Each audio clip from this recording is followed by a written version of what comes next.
কেউ খুব ভালোবেসে নিজের হাতে রান্না করে খাওয়ালে তাতে নুনের পরিমাণ একটু কম হয়েছে বুঝেও হাসি মুখে খুব সুন্দর হয়েছে বলাই যায়।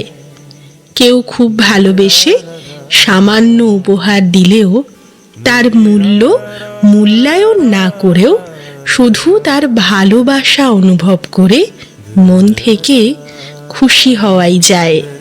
কেউ জন্মদিনে খালি একটা কেক হাতে নিয়ে প্রতিবার সামনে হাজির হয়ে গেলে তার বুক পকেটে সেলাইয়ের দাগ হাসতে হাসতে অগ্রাহ্য করাই যায়। কেউ শত ক্লান্তি ব্যস্ততা উপেক্ষা করেও দেখা করতে এলে ভালোবাসাই যায়। ভালোবাসা বুঝলে এসব করাই যায়, আর না বুঝলে সেটা আলাদা ব্যাপার।